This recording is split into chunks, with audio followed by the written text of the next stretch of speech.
What is happening? Welcome to another episode of The Craft. My name is Nick Pollack, and today I know we had a hiatus last week, but we're going to get two episodes of The Craft this week. The first one is with a guest I never really have, and the second one is going to be Kate Povich. So look forward to that one. You might Nice. recognize that laugh, though. That's Eno Sarris of The Athletic. Good to see you. Oh, that's great. Kate Povich, kick Yes. changer. Yeah, I was supposed to actually talk to him on Friday last week because I know you couldn't make it. And I was like, all right, let's talk. And then he had to start on Thursday. So we'll do Friday. Then something came up. And then he was supposed to be this morning.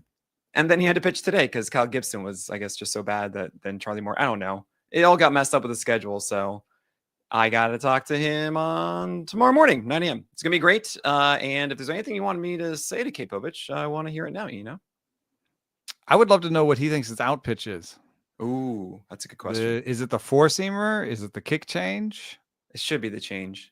Yeah. I mean, to righties, it should be the change. It should be the curve to lefties, but I don't know. I'd like to know a little bit more also about how weird it feels to throw that pitch. Like if he just threw it and was like, okay, that's fine, or if it like took him a while to be like, oh, that's a normal feeling. Yeah, that's a great question. It looks weird. Yeah. I'll make sure that he has a baseball and can really show it to me and really see if there's a flicker or not, if he just kind of leaves it like Lighter does, or if it like flicks it like Birdsong does. Because of course I know all this with your article, fantastic one on The Athletic, the origins of the kick change. I don't know exactly the name, but it's but also just the craziest thing about the kick change was in August of last year, I go talk to Logan Webb and he says, you got to go talk to, you want to see my cutter grip? That's boring. You got to go talk to Hayden Birdsong. He's got a crazy changeup grip. You should. And he called it a pitchfork because it kind of, there is a little pitchfork? bit of he thought it was like a 3-finger pitchfork. That's so funny because obviously that's a real thing, and I just didn't think in my head that was a real thing. I'm thinking like there's a fork ball and that's a pitch, but pitchfork. No, it's like just like the 3-finger changeups. Yeah, right. Yeah. And so I go over and I'm like, kick change. That's August of last year. And then in this spring training, I'm hearing kick change. Yeah, right, right. Oh, there's like 20 major leaguers that are throwing the kick change for the first time this spring. The distance between an innovation and it being over as an edge is smaller than ever. I mean, it's we're in the age of information, or at least communication, I should say. Yeah, Andres Munoz got it from doom scrolling on Instagram. Was like, what's this? I got to throw that thing. I didn't do a good Andres Munoz voice. He's delightful. He is is he really? That's awesome. I love to hear that. Fresh-faced, present, excited young man. He is. Oh my gosh, well, we're all excited to see him coming to games. But what we're talking about today, that's a reliever, and how dare you? Is your ranks and mine, and seeing what the difference really is. Who are the guys that we're really different on? I haven't actually looked at yours yet. If you guys don't know about me, I try as much as I can to avoid other people's rankings. I try to see mine in a vacuum and not get biased from other people and everything like that. I just want to have the understanding of why, not necessarily the number. So I don't in season look at them unless we have episodes like this.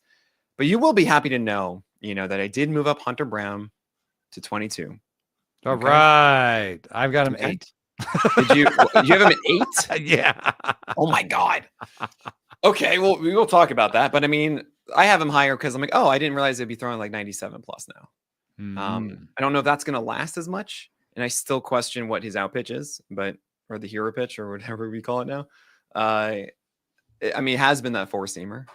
And maybe just having a kitchen sink, like it's just a better Chris Bassett. Well, Stuffless says it's the knuckle curve, and that I think he will use the knuckle curve more as the season goes on. And Paul Sporer agrees with me.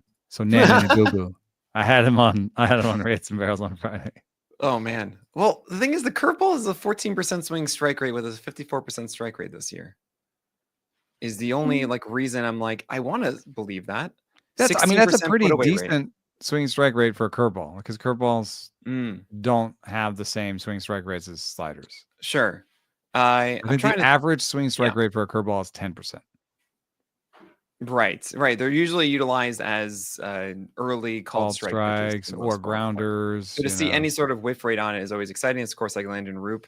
Is it a curve? Is it a slurve? Is it a sweeper? Whatever you want. So it's a little not the same.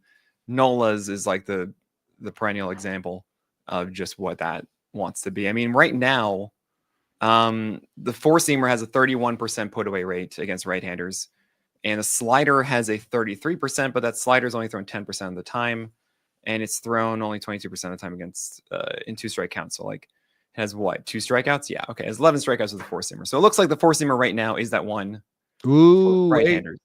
I've got Yeah. another one where we are pretty far off at the top. Well, I will get to that. Don't worry. But I'm just nailing down Hunter Brown here against the lefties. Changeups 27% put away Who's rate this? and 27% on the sinker, which is actually Brown? kind of interesting for Hunter Brown. So maybe it's that changeup against lefties, and maybe it's just a four seam against righties, and that's how life is. 14% swing strike rate with that changeup to lefties. I don't know. I'm still trying to figure it out with Hunter Brown, but he throws really hard now. So like, fine. You throw really hard. I get it. I'm moving you up. I just want this to stick. There around. aren't a Okay. lot of comps for somebody who throws that hard and is mostly a fastball guy and just has like 2 or 3 fastballs. I mean, in some ways, it's like Garrett Crochet a comp because it's like fastball Yeah. cutter Well, and everything. It's big velo and it's been successful. And it's a closer one this year because Garrett Crochet's extension is just gone. oh, and he's also throwing the sinker more, so he's got 3 fastballs. Well, right. I think the sinker is helping him mitigate the fact that he was last year like a 7.2 extension, and this year, yeah, he was a 7.1 last year, and this year's a 6.7, and it's a 6.6 yesterday. Like, what? Why? That's a half a foot. I mean, could it be healthier to not step out that far? I mean, that's one thing that I remember Trevor Bauer saying was that, he used to have that Tim Lincecum real like push to get extension. Mm-hmm. And he said that was murder on his hips and his legs. And I think, if I'm not wrong, Tim Lincecum did have some leg hamstring issues at different points in his career. Right. Yeah, but he was so good, so who cares? We still talk about him. But it was a very short career. Don't care. It was so good. We still talk about it. It's true. In fact, Tim Lincecum was one of my favorite pitchers to watch. Do you want to be John Maine or do you want to be Tim Lincecum? Right. Sorry, John Maine. John Maine, great career. I remember you too. So okay, it's all good. Or Matt Cain. I mean, like, I grew up in some places where I saw some iconic pitching. So I grew up in Atlanta and I saw, Glavine, Avery, and Smoltz. And I was a Smoltz guy. I didn't even say Maddox, I said Avery. So I was a big Smoltz guy because I was like, power. That is power. I love it. That's power. Yeah. I was here for Bumgarner, Cain, and Lincecum. And my favorite was Lincecum. I mean, Cain was a little bit like a Glavine, where it's about command and just being a little bit better than you expected. Yeah, right. And like, they're in and out every night. And then I don't know that Bumgarner is one of those Braves archetypes. Bumgarner is, oh gosh, what's the example I have now? Bumgarner to me has always felt like he was Bowden Francis being good all the time. You watch him and you just go, okay, I guess this works. Well, how about Crochet? Like lefty, like at his best, power lefty, fastball cutter. What was Bumgarner, like a high velocity guy? He only really got to like 94. No, right? Yeah. It's just weird. Yeah. The weird thing about him that I think is the negative, and that's something that what I like is seeing Garrett Crochet throw a changeup, even if it's not the best changeup, and throw a sinker, even if it's not the best changeup, sinker, is that he's doing things. Yeah. Bumgarner never did things. Yeah, that is really true. There was never a new pitch. There was never a change in the pitch. Yeah. It was just trying to find his release point and just get back to where he was. It was very little innovation. Yeah. I'm more of a sort of a Greinkeite when it comes to, oh, hey, look at that power change. I want to throw that power change. Let's try and throw that power change. Right. That's why I love the Mariners guys so much. Gilbert and Bryce Miller in particular.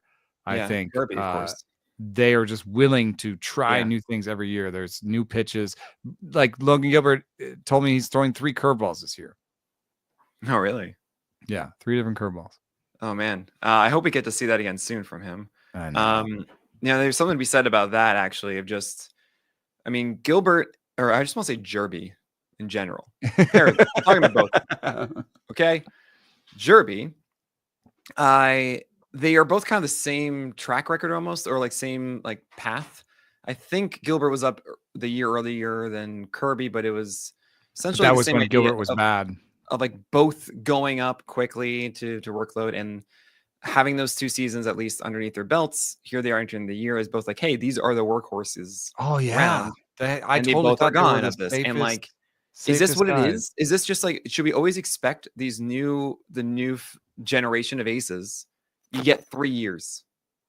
Is that kind of what we should expect? I mean, you think of like Strider, of course, then you have Tommy John with him. You have but what does that mean for like post injury like surges like Scooble and Crochet? well, right. I don't know yet. Scooble, We Scooble got to figure that one out, right? and Reagan's, and then does that mean we worry about Skeens next year or the year after? And yeah, I think we don't push our luck if it keeps going. Is what I'm saying. It feels like it's been too long. It's been too long. I mean, then again, it's like predicting injuries the hardest thing. Did my mic go out? I think so. Oh no. Oh, this has been happening a little bit today. Oh, now I hear you. Now we're good. Okay, there's something going on with this. I thought it was in my head because it started with a ringing, and I was like, "Oh God!" Oh yeah, that's the high pitch thing, man. That's so. I gotta get to the bottom of that. Let me know again. Just put up your hand if you can't hear me or something. Okay, I'm moving forward. Okay, coming back to this. But yeah, I mean, essentially with Skeens, we get to a point of all right, don't push our luck too far. It's like once you get to 3-4 years, it's like no, I'm not going to touch this. No, but obviously, you're gonna be like, oh well, he's been healthy and dominant for 3 years. I'm not gonna take him because he's been healthy and dominant for 3 years. The hardest thing we do as fantasy analysts is predict volume. It's just I think by it really far the is. hardest one. It's why I kind of love doing based on 180 innings and then just saying or just saying actually rather 32 starts for every guy. Just how good they could be. And just saying cool, that's who they are. And then cool, and then now we talk about the flow of the season or the the expected quality of those games. Yeah. But anyway, I laud Jeff Zimmerman's efforts in creating an injury grade, and I use those in my rankings. And I get comments every year about how they don't the people don't think they're useful. I think they have been useful to me. But just to our conversation, Logan Gilbert 95th percentile for injury. So should be the biggest. He's like my biggest lock in my top 10 for being healthy. Hunter Brown 93rd percentile, Logan Webb 98th percentile, Jacob deGrom 38th percentile, and is out here looking pretty good. So well, I mean, it's not May. We don't know with all that kind of stuff, but yeah, it's hard. It's just so hard. Here's a guy that you have 23rd that I have 11th. Oh yeah. Okay. 66th percentile for injury, Chris Sale. Yeah. So are you factoring in possible injury now or later, or? Yeah, this is, there's a couple of things of one, like, yeah, there is some heightened element to it, but how I do my list, and I want to be very clear, everybody listening to this right now, if you're unfamiliar with how I do mine and how Eno does his, there are some tenets of this that are a little bit different. Of one, for me, I focus on 12 teamers exclusively. Two, Eno does it more for 15 teamers. That's just my bias. I'm trying to thread the needle and make it for everybody, but but you can't. It's essentially I mean, you can certainly do that within the top 30 or so. Mm-hmm. But then after that it changes, and that's actually a huge thing with mine is once you get to about 40 45, then I say, look, I call it the Miss Frizzle method of you're better off trying to find new SP3s and SP4s than you are settling for SP6s and SP7s. And you will be able to. So my Jordan Hicks at 58, like you probably have nowhere near that because it's not exciting. Even when it's Jordan good. Hicks. Yeah, even when it's good. Oh man, wow! I've gotten so much hate about Jordan Hicks. It's not really nice for you to like him too. Where do you? Okay, or do you have? But like, I mean, the thing is, Hicks just threw 94, and I'm like, oh god. Yeah, that I don't like him as much after that. I moved Zach Gallen down a little bit further, but yeah, 49, right? That kind of thing. We'll talk. I mean, this is really or like a Kikuchi or something. Like you don't want to like keep rolling Kikuchi out there in the 12 team if like there could be. Oh yeah, no, I actually don't love. I really hate Kikuchi right now. Yeah, okay. So I have Kikuchi 54. That's mostly because I'm like, yeah, he may not be good, but he'll be like a 4-ish, 4.2-ish maybe guy. He'll give you strikeouts. Like Yeah, you want him to be fortuitous. Okay. Yeah. but like I could see you would have I don't know, maybe Wisniewski above him, or definitely like a Job above him, because you're like, yeah, I have a Job above. if I that don't works actually have out, Wesneski. This is so interesting. Now but I'm it's like like looking at Job. these. So if Job works out, then Yeah. you'd rather have that than Kikuchi. Right. And if Job doesn't work out, then you can just keep moving. Oh man, wow. There's so many of these. I'm just completely like, I can't believe it. Okay, I don't want to lose this In thing a though. bad Chris way. Sale. Just want to talk about those tenets of like, also I leave off injured guys too, so you have to have them on here, which I understand, etc. Chris Sale, I hate two things really right now. Really three. I'll put it that way. One, has not seen past the fifth inning at all this year. Right. And two, has not had a game. Actually, the game yesterday or 2 days ago was the first one under 2 runs. But he hasn't been Chris Sale with the feel of everything that he has. And one of my problems entering last year with Chris Sale wasn't actually the injury risk. I was actually really cool with it because I felt that it was pushing him down so far, and that we don't know injuries that well, and it didn't seem like he was going to be in a situation where it's just clear that he's going to get hurt in some random way. But I don't know how actually productive he's going to be, because he hasn't been really productive since like 2018 before that. And then he has this amazing season, and I say that's awesome. But in every sense of it, this felt like a fluke of a season. Like this was the absolute peak, and everyone agreed with this. Like, yeah, this is not what we're going to get again if you get the same amount of innings or whatever. It's not going to be the stupid high, stupid amazing ratios. So what I've seen so far is like, right, he's not the same guy with the changeup as we normally seen. The four-seamer is still like 94-ish, 95, sometimes it's 96, sometimes it's 93. And the slider is getting hit harder at the moment. And it can absolutely all come together, and I have him there. But he's not an ace. I can't just say he's going to go out there and be amazing every night right now. And because he's automatically outside of the top 15.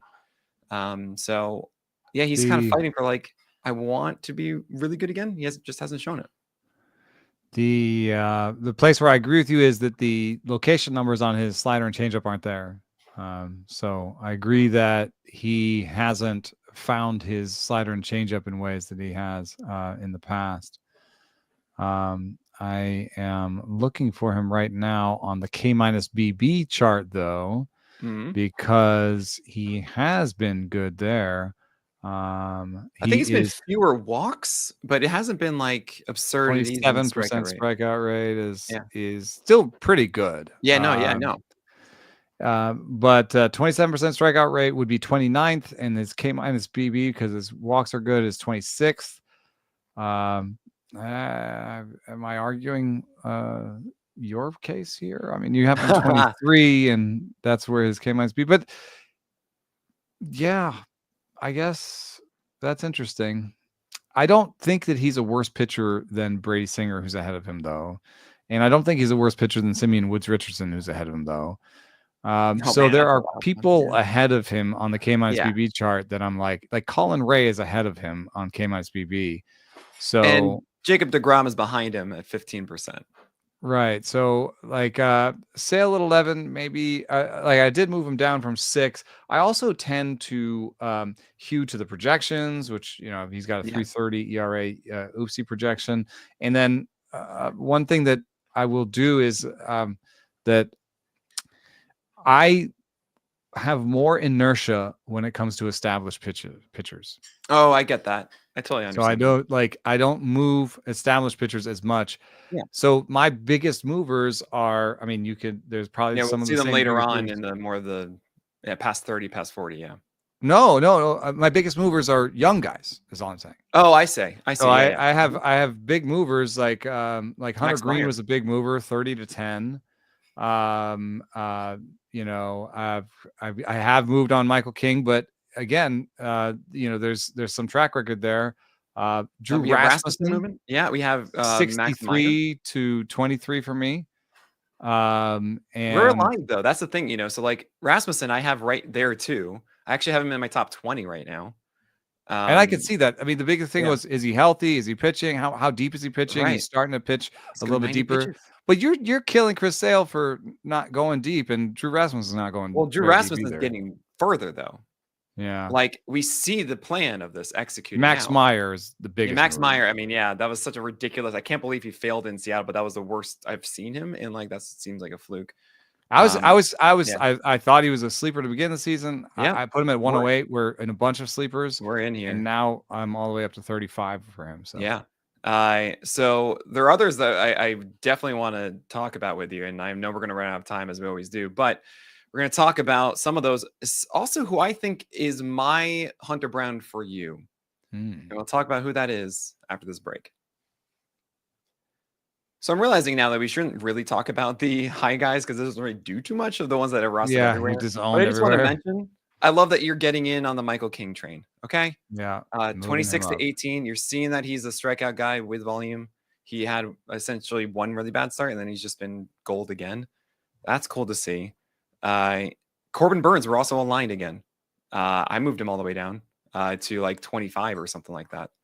And I have, Joe Ryan with the new sweeper, even though it's wind assisted. I'm still very excited about it too. And I have him I just above. think that Joe Ryan, like, Yeah. he had a pre-injury velocity and a pre-injury, he had a 2023 and before velocity and a 2023 and before home run rate. Mm-hmm. And then he had a 2024 velocity and a 2024 home run rate. Yep. And now we're back at the 2023 velocity. So I think we're just going to get the 2023 home run rate, which makes him, I think, a good pitcher. But like when you talk about like aces and twos and stuff, like he's more of a 2-3 for me than he's an ace. Yeah, that makes sense. I'm hoping that this slider, the sweeper, is different than what we saw. 2022 and 2023, it wasn't quite defined as far as what secondaries we're going to see. I feel like he's getting better with those. So that's the difference I see from that. But that's a really good point about the velocity of the fastball and how home run prone it is. You're very much in on Clay Holmes, 46 to 24. And I'll say this about Holmes quickly. I just hate watching him pitch. I think he's so inefficient and doesn't know what's going to be a strike or not. And it's what's really funny is I barely watched him on the Yankees ever. Because it's just like I'm just not going to deal with relievers, but I still always knew, like the Yankees fans know, like yes, some days like okay, cool, he's got enough sinkers and then gets enough outs, and that's fine. But I think it's because he's had high strike rates on sinkers and then low on the sweeper, but then it's high in the sweeper the next time. And it's just I don't know what we're gonna get. And I think it's because his two best pitches are seam shifted wake pitches. Yeah, and he's told me that he has like a bag of cues, a bag of tricks that he can go to. If the sweeper is too big or too little or whatever it is, like he has different things he can do, but that suggests to me that those pitches are finicky, and he's even agreed to me, agreed with me on that. And Logan Webb said that about his sweeper. So I think that, and Cobb told me about, the reason he had a sweeper, but he didn't throw it as much is because he was like, it's finicky. And I'm like, you throw a splitter. Isn't the splitter finicky? He's like, yeah, but I've thrown that thing forever. Like, I know what it's about to do. Like, so I think he does have innings. And that's what made him actually kind of not the greatest closer at times, is because he'd have these innings where he didn't know what was going on with the sinker and he didn't have enough time to fix it. Right. But I think as a starter, what I see is maybe it's going to be a decently high whip because it is on the ground. He's going to allow some hits. He's going to allow, traditionally guys with high ground ball rates will have higher whips. And he's not like this, guy who's going to have like a really great walk rate and a really big strikeout rate. He's a little bit more like a sinker baller, like kind of a throwback. Right. But I see him as kind of like a righty Fromber in a way, where it's a great sinker. Man. It's a great breaking ball. He's put some stuff around it. The K percentage is better than you'd expect from a guy with like a 60% ground ball rate. Sure. And so I just see all the pieces there. And in terms of volume, like he's going pretty deep into games. Oh yeah, I'm not concerned about high volume really. reliever.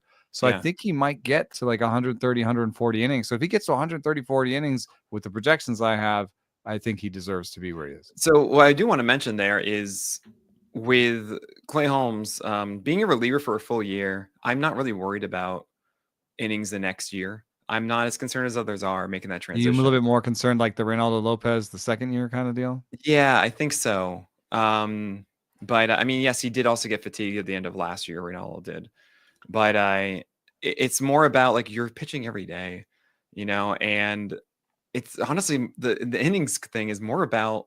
I don't think you're going to see the seventh much, because I think you're not efficient enough, Clay Holmes.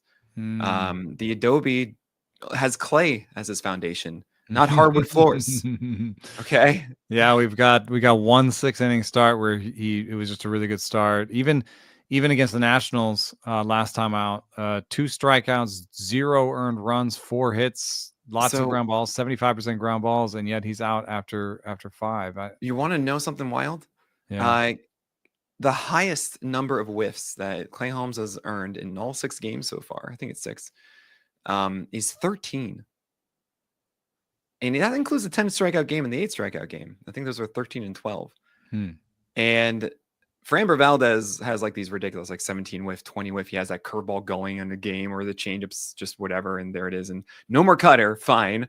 But, we see that side of it. Right. And with Clay Holmes, I just feel like he's always fighting it. He's always trying to figure out what the thing he needs to pull from the bag of tricks. And to me, that is, I don't know. It makes more sense of like 140 or so, not because he goes like 25 starts, because he might need 28 to get there, or 150 or something like that. That's the real hesitation I have with him, and he's just frustrating.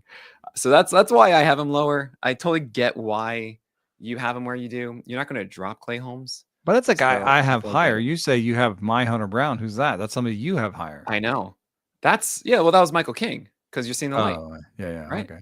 I mean, Carlos Rodon also isn't getting enough love. I'm just telling you right now. Yeah, Because here's he's the killing it with his changeup in craziest thing. the second half. It's here. He's been really good recently. His changeup has a 28% zone rate. Like his changeup That's zone good. percentage is going down. Good.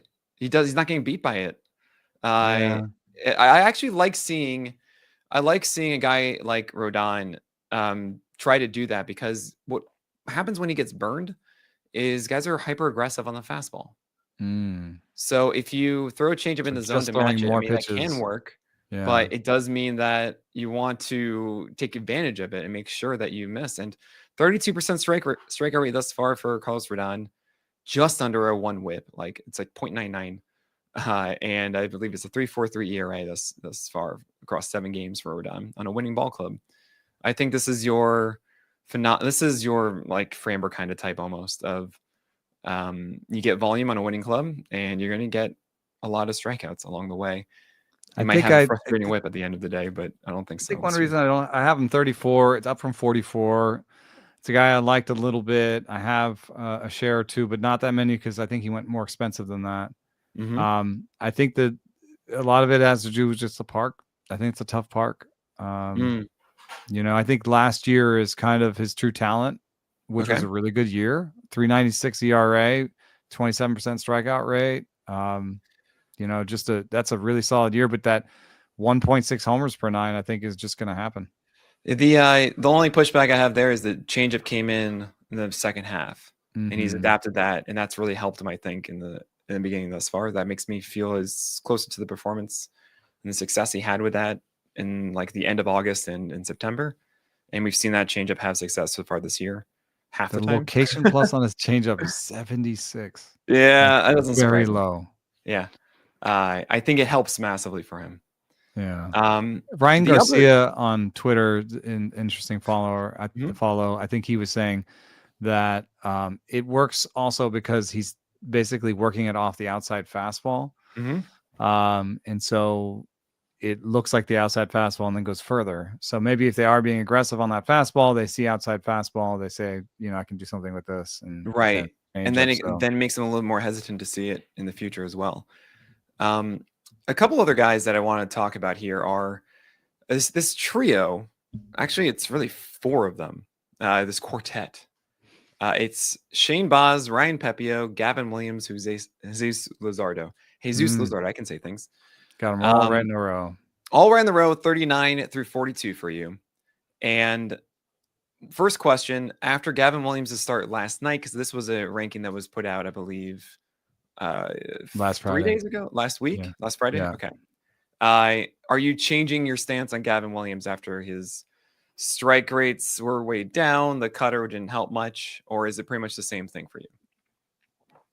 I have to admit that that one made me feel nervous. I like that he's keeping his velo on the fastball, and the shapes are pretty much consistent. Although the slider has been kind of moving around, and that makes sense because he started throwing the cutter, and that has affected the slider shape to some degree, which makes sense to me. I think he has some feel for spin. I mean, the curveball has been the pitch he's had forever. At least that's what he's told me in spring. But I don't know. There's some guys who have good curveballs that cannot translate it to sliders and cutters. Aaron Wainwright. Nola. Nola's cutter's not amazing. His curve is great. He's never had a great slider. Wainwright did develop a cutter, but it's more of a cut fastball. It wasn't necessarily a third breaking ball. And he never really had a good slider.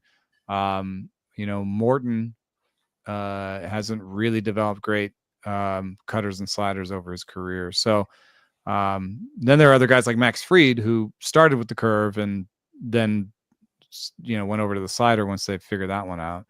I keep hoping for that kind of a transition for Williams. You know what I'm saying? Like, here's a guy with a good fastball, a good curveball. Come on, you can throw a breaking ball or two. That last start against Minnesota was his best by stuff plus. Oh, it was so good. He threw all the pitches with strikes. Even finally showed the cutter for the first time this year, I should say.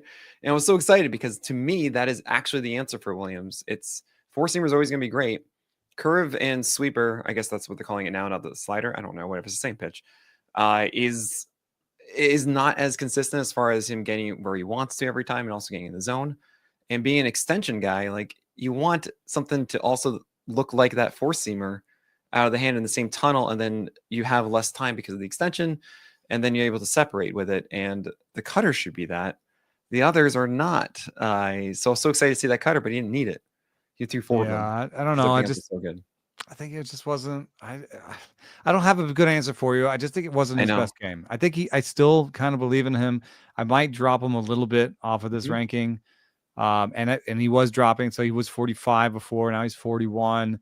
Maybe I drop him to 49, 50. But, a lot of the guys behind him, like, who am I moving past Gavin Williams that I'm as excited about? A lot of the guys behind him are like Taj Bradley, who struck out like 0 people or 1 person. Taj Bradley's not the one I'm looking at. I like Tyler McGill, who's right behind him. I'd maybe move Tyler McGill ahead. We got to talk about him. It's the quota. At least once an episode. Yeah, there he is. I'm not like Eovaldi, maybe. Eovaldi's curve is way better this year. But he actually also has kind a of 4-pitch mix. Fairly boring. Okay, so maybe he goes behind Eovaldi, but like Bibby's there, and maybe Bibby had a great start yesterday. I know you did that on Friday, which makes sense. Yesterday, Bibby's cutter finally showed up again, so I'm more excited. I would say Jack Flaherty's the one that really sticks out to me. Those are the ones you'd have ahead of Gavin Williams. Jack Flaherty, to me, has, until really, I think yesterday, 2 days ago, was looking exactly like the stud in the first half of last year. Slider and curveball, precision, down, missing tons of bats, masking the four-seamer. Beautiful. Like, every start was just, this is the stud again. Oh my gosh. And I actually had him, I think, at like 16, because it's just like, this is dope McGee again. 20, let's see here. I don't know why the keeper minus walk is so bad for him. Maybe it was like one game or something of walks. I don't know. But Jack Flaherty was looking just amazing again. No, he didn't have the curve in the last start, and that's a little annoying. But I am surprised to see him at 46. Yeah, maybe he should be higher. I mean, I have a 379 projection on him. So, like, just projection alone, he should be ahead of that group. And he should be maybe... he has some similarities to like a Sonny Gray and Max Meyer, like breaking ball guy, not the greatest fastball, and those guys are in the 30s. So maybe I missed on Flaherty there. I still have some hope for Gavin Williams, and I do that too. Group in particular, and maybe Luzardo should be ahead of them. I've just always the thing that bothers me about Luzardo is the same thing that bothers me about Flaherty, which is velocity fluctuation. the tie between velocity fluctuation and health, Hmm. and just this sense that I get that I'm on a razor's edge with them Yeah, sometimes, where I'm it in just agreement. could go away at any moment. Absolutely. This new sweeper for Luzardo is helping a ton as he's throwing that instead of the back foot slider to right-handers, which is actually really interesting He because that back also, foot slider had like a massive swing strike rate, and then he would also throw mistakes with it. So it'd be like a 40% ICR, which is just a ton of more contact allowed than you would think. And the sweeper all of a sudden now is a backdoor pitch to really utilize the changeup more against right-handers. And that's worked out really well for him. So there might be something more believable, but we know this about Luzardo. He has these amazing peaks and then it falls. Like it's why Mackenzie Gore's at 52 for you.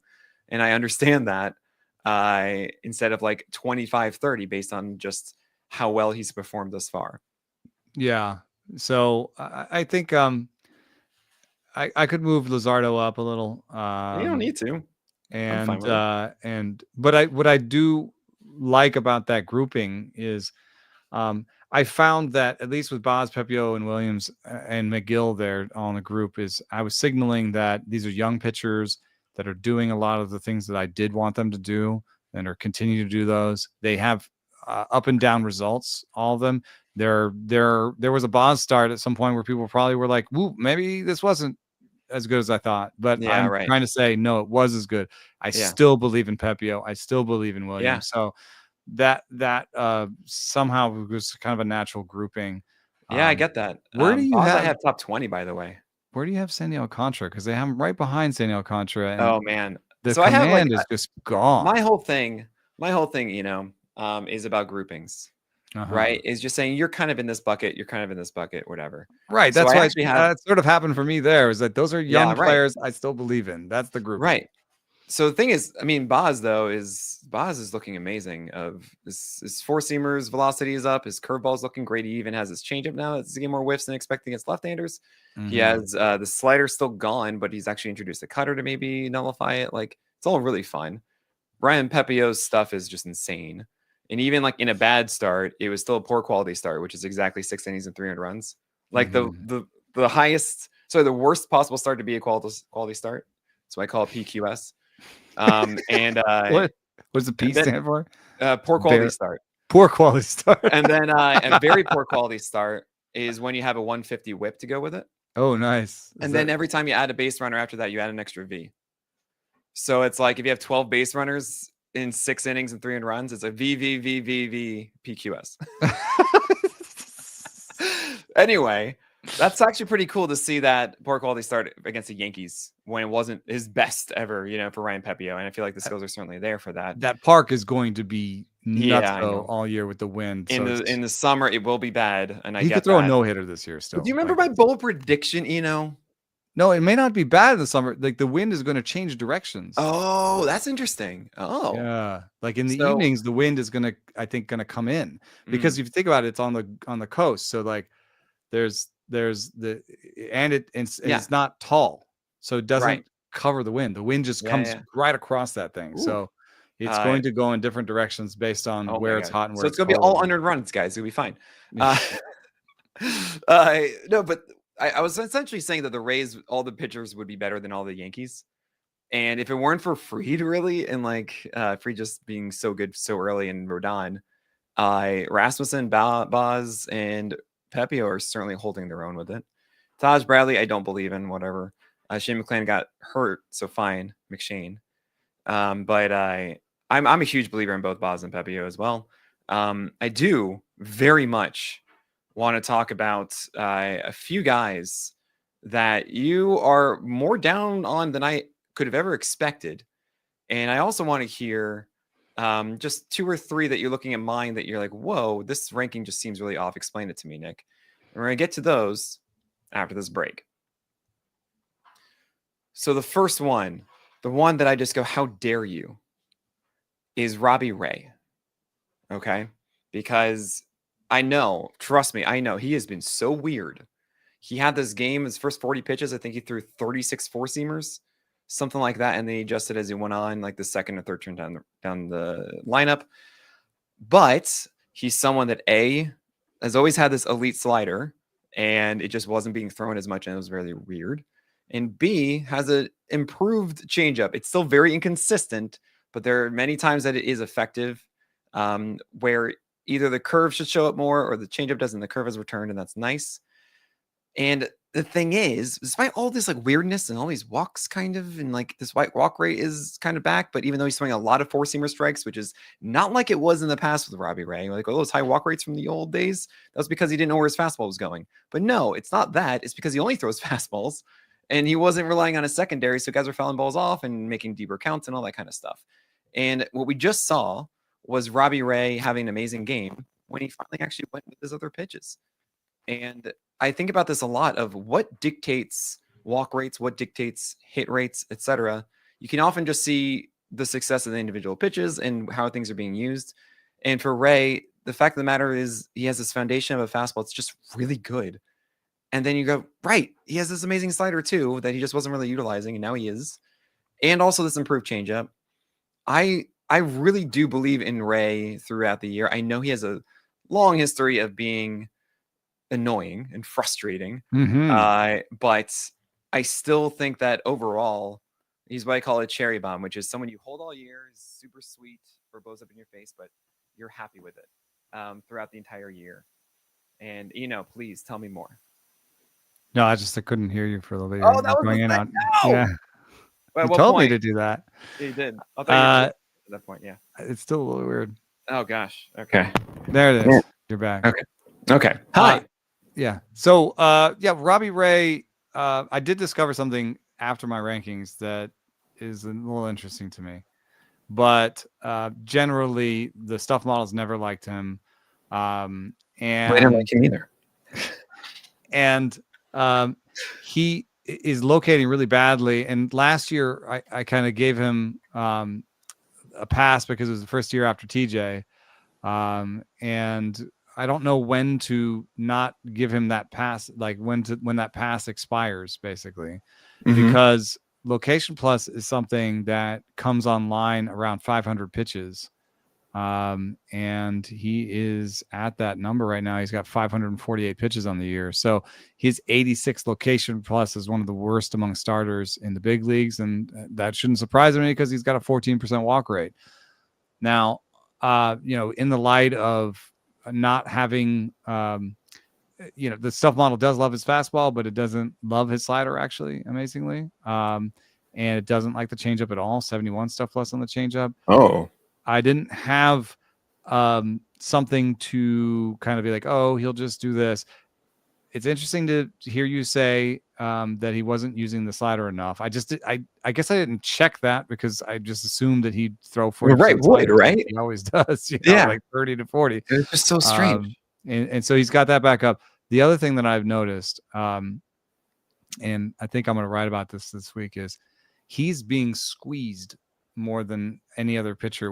He's like interesting. Him, Kikuchi, and Charlie Morton are the top three guys in terms of getting called strikes in the strato zone. In a reduction in that. Oh, right. So losing 50-50 calls that could be strikes inside of the strike. Yeah, they've lost 50-50 calls this year. Oh, wow. And I think there's a lot more going on with Kikuchi. His fastball shape is totally different. His breaking ball, does not look good right now. And I'm surprised he didn't drop. He dropped pretty hard, but he could drop more. Kikuchi's I have right him there with Ray. Now, I don't want to touch this. Yeah. I don't have any faith in the Angels to fix this. And now looking at it, I have Ray ahead of Kikuchi, in my head. And would I rather have Ray or Zach Gallen? That's an interesting discussion now because I'm increasingly down on Gallen. Right. And would I have Ray? I think I could push him to where Gallen used to be 49. Could I push? But Ray or Boz? Like I want Boz. Ray or Gore? Like I probably want Gore. Ray. I have Boz over Ray too, just so we're clear. Okay. Luzardo, I want him. Meyer, I want him. Rodon, I want him. So like he can't get into the 30s for me. Interesting. Roop, I have 51. I have ahead of Ray.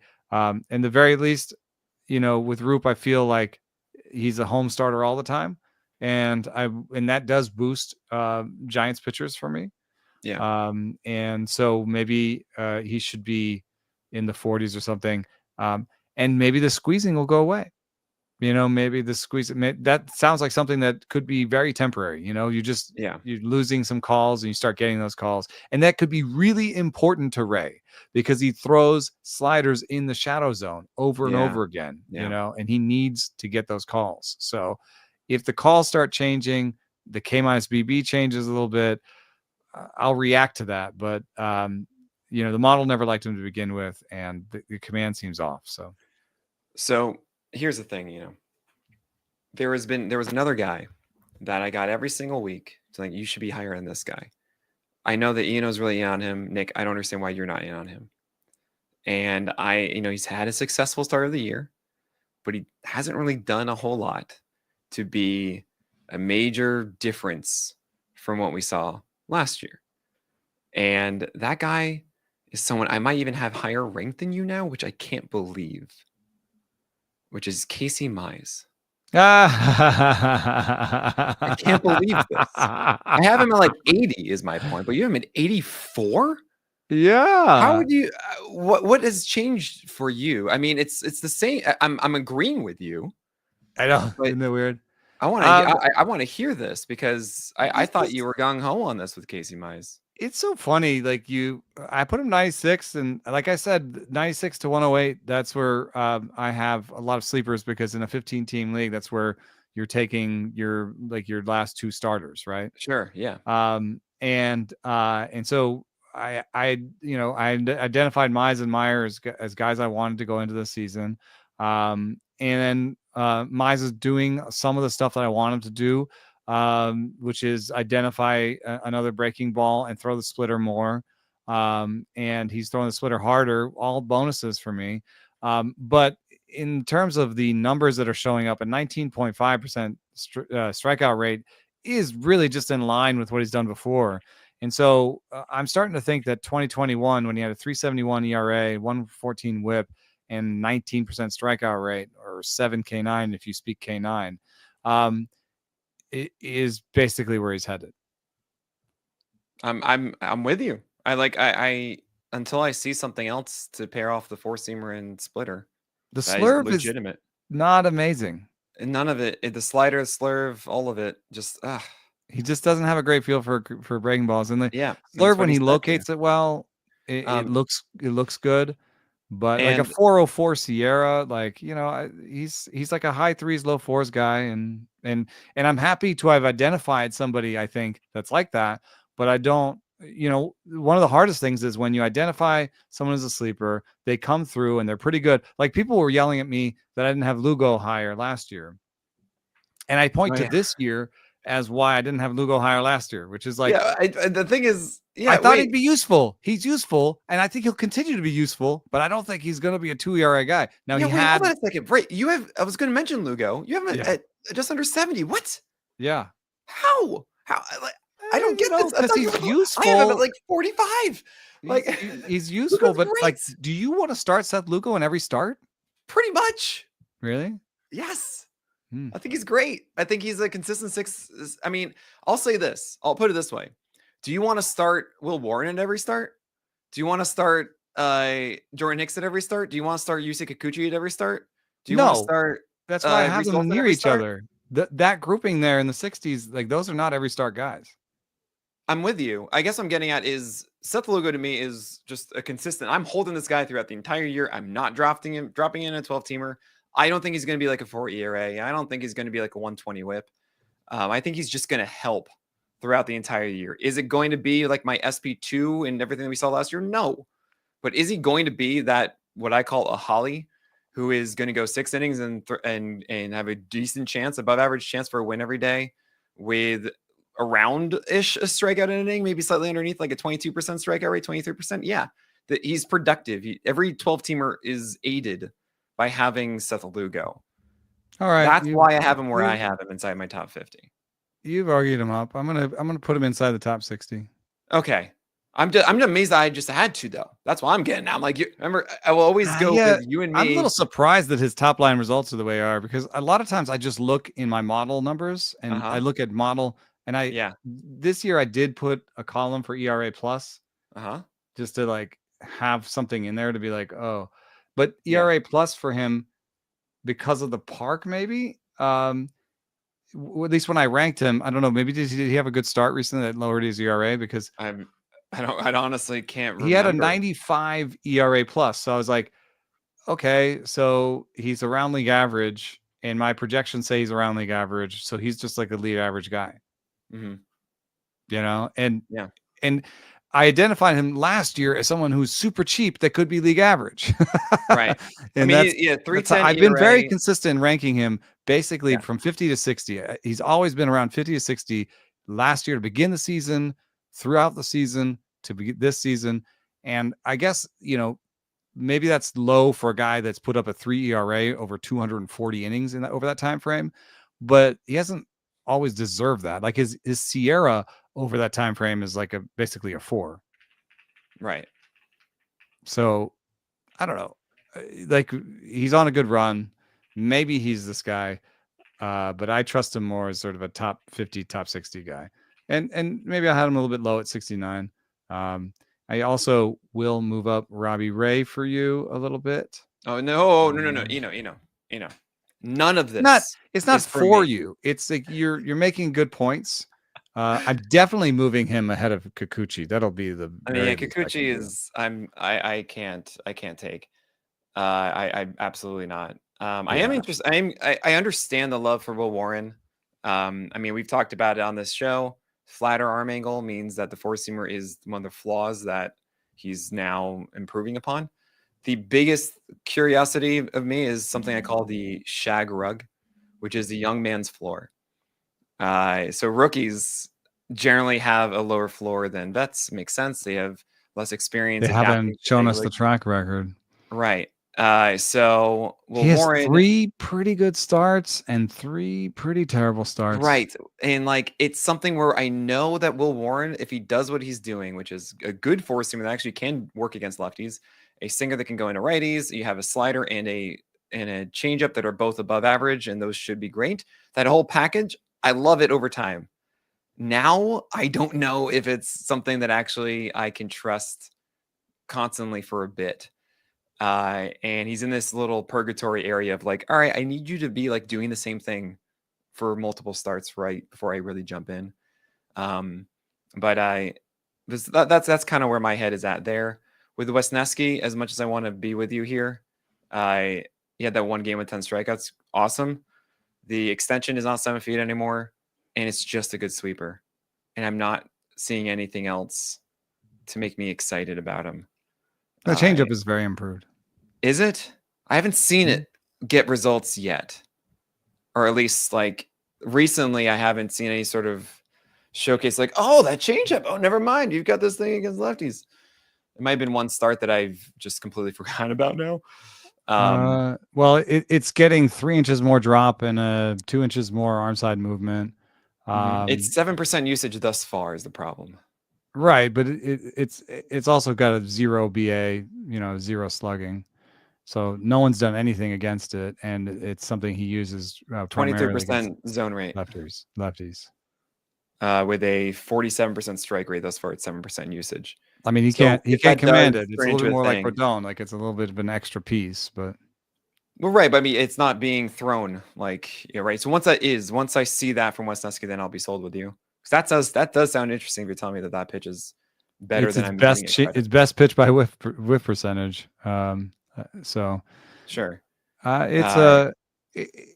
I think it's also a little bit one of the things that appeals to me about him is a little bit of the kitchen sink situation, mm, where he's got 5 pitches and he's kind of evened out his usage of those 5 pitches this year.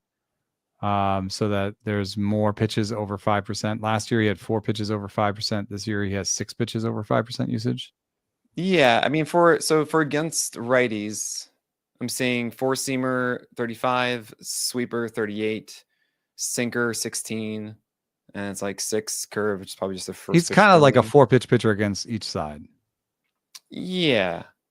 Well, Yeah. I he's mean, more five so on pitches the more against spread out lefties. against lefties. Yeah, Lefties get a little bit more because I think he's honestly he's because just he's trying to not figure as out how good to do it against without the lefties. sweeper. Right. Yeah, he's not as good against lefties, Yeah. so he's gonna spread it out. But Yep. he's like more concentrated against righties, where he's kind of like fastball sweeper Hmm. with the curveball, and then against lefties, he's like, I'm throwing everything at you. And listen, Warren does that too. And both of them walk lefties a little bit more and don't have great splits. But I see enough of an idea here for how to get lefties out. Warren walks a lot of lefties. Yeah, I mean, I think He's both shouldn't really be walk guys. Wesnetsky's more advanced against lefties than Warren. So I Yeah. see what can work. I have a one for you. Okay, please. Two that you have lower than me. Okay. Bryce Miller. You have him 39. Yeah. I have him 28. I Yeah. did move him down from 15, so I agree with you on the directionality of it to some extent. But my take on Bryce Miller is that most of the stuff is still there. The strikeouts are where they were. And this is a guy who got great. What's it? His command was 50-55 by Fangraphs as a prospect. Had great location numbers and great walk rates until just now. And when I talked to him, he's like, I don't know where my fastball command is. That's what's missing. I've always had it. And so when I hear someone say that, I say, he's going to get it back. Okay. That's my read. It's very simple. I mean, that makes sense. I mean, I can understand that if with your take on it being like, look, this four seamer that used to be the dominator, and the one that's just always there, that has been far, far worse this year. We're talking like a 10-point drop in strike rates, 5 I bet you his high lock is down, right? Yeah, that's a great question. Thank you for saying high lock. My gosh. Nope, opposite. Oh. It's up 14 ticks, actually. Maybe he's 53% to 67%. Does high lock include just zone or? No, it's everything from the top third up. So he's probably spraying a little bit above the zone. Yeah, that's what I think is going on. But I guess what I'm getting at is my ranking of Bryce Miller in the preseason was saying, look, I know it was such a ridiculous 0.98 whip with a 294 ERA. I don't think anyone really believed that this is who the guy is. We talked a lot also about home road splits with him. Oh, yeah. How I call it the T because it's T-Mobile Park, and what's the opposite of cold beer? Of course, it's the hot tea. So, and it's TEA, like SEA. So it's fine. At T. Anyway, when he's not there, it's always been worse. It's always been like, it's been more, okay, I think we're going to be fine starting you. And I wanted to get over that hump to say, look, Bryce Miller's better now. So we totally are going to be fine on the road with him. And I'm still not seeing anything new. In fact, we're actually seeing something, as you mentioned, he's just trying to get back. And that to me is a little disheartening that we aren't seeing that step forward. And I'd argue that he got fortunate last year in a lot of aspects of his game. So I'm not saying that Bryce Miller is not going to be valuable. He's inside my top 40. You should absolutely be holding on to him and going with this. We're at this tenuous moment of like, hey, get the fastball back. That can raise you up more. And then hopefully you can do something else too, so that I can put you inside the top 20. That's where I'm at with him at the moment. That one, I think we're both reasonable people with slightly different approaches, and that leads to that. But this next one is amazing. This next one is amazing. We're not reasonable anymore. The niceties are going away. I think we're 100 points different on this next guy. No. I have this next guy 147, and you have him 57. I got to figure out who. I don't know who you're talking about yet, and I have him at like 40. Okay. If I start reading the blurb, you'll get it. Oh, you hate Justin Verlander? No. When blank has his curveball on point, you roll with it as long as he has it. You say Mike? Oh, when Jake Irvin. Blank. Yeah, Jake Irvin. Jake Irvin. No. So this is okay. So at 57 is the point that is what I call the cliff. Is where you stop kind of thinking about like your rankings are rest of season, and I totally get it. Right? I have the luxury of doing this every Monday. This is And like, I'm like, hey, it's 12 teamers, so we're gonna change every week, like a lot of these. and you're like, next week is and fine for it's Jake not Irvin. just for that week. That would be like the streamers, which are like at 90 and stuff. Such like Tyler Anderson's there. I'm like, yeah, man, you get the Pirates. Let's go. Let's have a great time. But Jake Irvin last year had this amazing run, and it was all because his curveball was there. It was just cooking, and it's been 3 or 4 starts now of Jake Irvin facing, going to Coors. I believe he faced the Phillies. It might have been the Cubs. I got to remember this exactly. I should. But when Jake Irvin is doing this as a guy with 7 feet of extension with a 4-seamer and sinker inside the zone, and then having that legitimate curve, yeah, he cruises. And it's a Vargas rule of like, the second the curve is gone, you're probably like, yeah, okay, we're going to move on here. And he'll probably be in those depths that you're talking about in like 2 months. But we saw this last for like 2-3 months last year. And the way I see it is I have him next to like Matthew Liberatore, who I like. I think it's cool. His velocity can go away tomorrow. Like it's Liberatore was like in between the pen and the right. Is Shane Smith going to get stretched out properly and actually be able to go more than 65 pitches of 95, 96? Is Lucas Giolito going to show up today? I don't know yet. This is that kind of thing. And then the next one is like your Toby's. I really like Matthew Boyd, and he might show up and be bigger. Oh my God, I have Casey Mize at 67. What's wrong with me? Oh my gosh. I don't know. I've got a 4.50 ERA projection for Irvin. I mean, I get it. 96 stuff plus is actually a little better than I thought. It does think his sinker, 4-seam, and curveball are basically average pitches. Mm-hmm. And so there is a sort of fascinating thing that I was talking about on a radio appearance recently, which is that, at 96 stuff plus, the range of outcomes is amazing. Like it could be anything. Right. And so I really caution people from maybe the trap that I've fallen into here, which is just sort of like, 96 is below average. First of all, 96 for stars is not too far from average. And then the difference between 96 and 97 and 95, like on the pitch level, 10 points is a standard deviation. So on the pitcher level, 1 point is negligible at best. Right. And then on top of that, once you have, it's almost like a cliff. It has some things to do with like bat speed, where it's like, once you have near league average major league stuff, the question becomes more, how does it fit together? What are your platoon splits? Do you have a plan against lefties and righties? Do you have command? That sort of stuff. And so, maybe I'm discounting him too much, based on the projections and based on the stuff, but it's not going to be a guy who gives you good strikeout rates. He has a documented history of home run problems. His next start is today at Philly. Oh, yeah, Philly. So just to correct that, I quoted the wrong teams.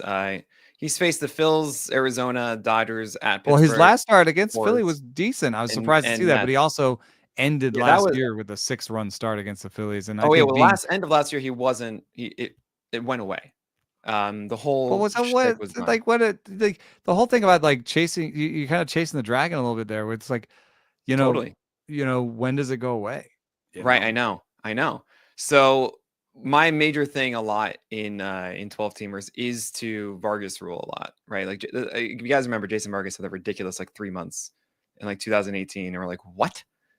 Like, we all know this. And what was it like one? Is it one bat start and they're gone? Because it's one. It's also a Vargas rule plus, which is 2. but here, like, Jake Irvin on the 4th and the 9th of this month. No. I'm talking more about the last 3, and even I'm not even talking that first Philly start. That's why I apologize about the teams that he faced. Pittsburgh, at Colorado, and the Mets, just looking great. Yeah. And I'm seeing him progress in the way that I want him to right now. Just like, go get Jake Irvin and roll with this at this moment. He is also, actually, if I remember in correctly, those 3 starts for sure. I remember, the curve started coming alive against the Dodgers. I wrote it inside the roundup. If you don't know, guys, you can go to our player page and click on any game, and then you see what I wrote about it. And I said it was a strong enough sign that I'd heavily consider streaming him against the Pirates next time out. And then I was like, this is really good. Let's try it against the Coors. That was really good. Let's try it against the Mets. That was really good. That's like where I'm at right now of Jake Irvin. And you're absolutely right. You can be totally chasing the dragon and get burned by it. But it's what I think is best a lot of the time, because you'll usually go like 3-1 or something. All right, fine. We move on. Sometimes you go for 2 months and it's like, this is great. Like it was with Jake Irvin last year, like Ranger Suarez at the beginning of last year. Like of course, Jason Vargas, as we've mentioned. Even Andrew Heaney, if you continue that from the Yankee start, you got 2 really good ones. And then we were like, yeah, you probably shouldn't do it against the Cubs. And you didn't. And that was fine because it was terrible. And we move better on. than me bashing my head against the wall with Sandy Alcantara. And my oh, gosh, that's another story for another time. I'm also really happy that, by the way, that we both see eye to eye about Roki Sasaki. It's just he needs a third pitch. And the 2 that he has right now, 4-seamer splitter, is just not enough. It's really that. The slider is not the answer. No, he should be throwing a sinker if you ask me. Yeah, I was about to say sinker. Yeah, I thought a sinker or a cutter. I mean, just another fastball that he could throw off 100%. That fastball. Has 7 feet of extension. That's his best thing. He throws hard with 7 feet of extension. Like that should be completely like right there in the book. I should have put this down on paper, but my barroom bold prediction that he wouldn't be good this year is looking better. Man, you didn't invite me. I would have put it down on paper. You didn't invite me. I'm just gonna look at random names now. I'm finally going down, and I'm just gonna be outraged, I'm sure. But we do have to go. As I do this, tell everybody what you're up to right now, and we've missed you here at the Craft. We got some pitching related breaking news probably coming this week over the Athletic. Geez, look at that face. He does not like my ranking on something. There are 3 guys that I'm just like, what are they doing here? Who? Sorry, keep going. Who? Please. Who? Merrill Kelly at 132, Shane Smith at 137, and Lucas Giolito at 138. They have really bad projections. I understand. That's but big part. Merrill Kelly for me is in front of an amazing defense he's Merrill Kelly. He's like your prototypical 15-team darling. Well, I mean, that's why he's not lower. That whole range is like usable guys and 15-teamers that I'm not that excited about. But what is it about, like, I don't know, Jameson Taillon or JT Ginn that is so much better than Merrill Kelly? Ginn, and by the way, also I kind of dig because sinkers, and I know he's hurt right now. You probably made these rankings before he was, but yeah. He's a prototypical Toby. Good situation, long leash. He's going to keep the ERA and ratios. I like Taillon's kick change. I think his stuff is up. I think he's Taillon. Yeah, I know. I felt really bad saying time because he's also kind of on a mini Vargas rule and his sweeper's looking better. But he's the same kind of thing of like in front of a good defense, going long in games. I mean, the real answer is that like really between like 110 and 130. I'm just like. Man, like, I want to put these names here so you know who they are. And I get. Trust me, they're all ahead of Randy Vasquez and Davis Martin. Poor Randy, man, he's so hard. Okay, so Shane Smith though is actually like his stuff is really good. Not by my model. Really? Yeah. Do you remember you reacting to his changeup? Yeah, but I've also learned that. Sometimes you see something and it looks different. I know. Trust me. And the model says his changeup is good, but it says that nothing else is good. Interesting. I actually, you know what I think is happening there? Do you have stuff numbers for like inning by inning? No. I would take a look at that. I will try because he drops off a lot. Shane Smith is not stretched out fully. And this is my biggest critique against him is that he needs more time to. And he was a reliever last year. Yeah, and the Rule 5 guy, that was like the first pitch, and White Sox was like, "Oh, we're going to do something smart, guys. We've got this.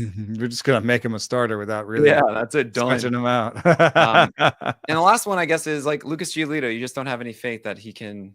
Like I remember in the spring of 2024, we were really hyped about Lucas Giolito throwing harder. Red Sox had a game plan for him. Everybody's like, oh man, this is going to be the resurgence of Giolito after feeling kind of like a nomad and lost like for a year and a half. I'm scared to death of Fenway. I think Fenway is one of the hardest places to pitch, and it's not like he has a lot of experience there.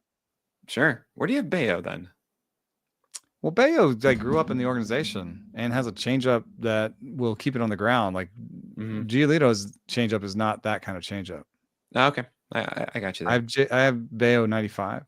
Again, the difference between 95 and 130 is not as much as it But sounds. Steven Matz versus Merrill Oh, Kelly. I like Steven Matz a little bit. Clearly. Yeah, I mean, That's a great park. I mean, you're comparing like one of the greatest parks oh, to one okay. of So the this is worst park parks. based. Some of it's park based. Yeah. Okay, all right. I Fair mean, enough. what also once you get past 90, these guys are all kind of have their use cases. Like, oh, you like Ryan Yeah, well, Gusto, no, I like can him, but certainly like understand he that. might lose his job next week when Lance McCullers comes back. Yeah, I understand that one for you completely. I'm just for me, I'm just like, how do you not like fall in love with You know what Merrill I Kelly? think I should do is have a top 100, and then after top 100, do what you do, where there's just like Honorable groupings. mentions. Or just like Yeah. honorable mentions or groupings where it's like, hey, here's some usable veterans. Here are some like, young guys to keep an eye on, Yep. and just Yeah, because that sounds. I actually I very much agree with you on that. But just it put could be a Merrill Kelly blend of inside our the top two 100. That's all. approaches. One thing Uh, that's frustrating for me is your approaches are so tiered that yeah. it like breaks up my eye a little bit when I'm trying to just be like, who's in where, like I forget where people are. Mm, I'm in this. Oh, I'm in this, and I have to like be like, what's a holly again? Like, I have to kind of like remind myself what all these so names are. sorry. I'm so sorry. No, it's just it's another language. I'm just saying. Yeah. So I could have my like top 100 and then another 50 names that are grouped into 3 or 4 Right. interesting groups that are like your groups. So everyone Might be knows a good idea. Holly is a guy you expect to get a quality start, who is not going to have over a 25% strikeout rate, but is not going to like give you 3 strikeouts in a given night. Okay, you're gonna have him on your team the entire year. You expect them to be more volume based. Generally, they're older ones, but like Reese Olson's kind of becoming a Holly, and we really like that.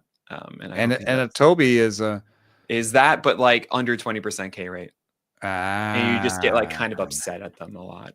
yeah. Yes, and like Toby. Yep. And I'll write a thing about these the most squeezed pitchers. I think that'll be Nice. I think interesting to that's an do. awesome piece. Yeah. All right. I think that's going to do it for this one. And Ben Brown at 71. He can't. He can't. He doesn't have a third pitch. All right. Yeah, I think I'm increasing the out. That every time he goes out, he drops. Like every time he pitches, he drops. Oh God. I just want him to learn a cutter. Just throw a cutter. Okay. Everyone should just learn a cutter. And I think we're starting to see that, and that's really cool, but he needs to do it now. That is it for today. On the behalf of Eno Sarris, I'm sure I mispronounced it at least once this entire podcast. I'm sure I did. I'm getting better. I don't even hear it anymore. Oh my gosh. Eno, so great to have you here. Thanks so much for being here. My name is Nick Pollack, and we'll talk about the craft of pitching again tomorrow with Cade Povich.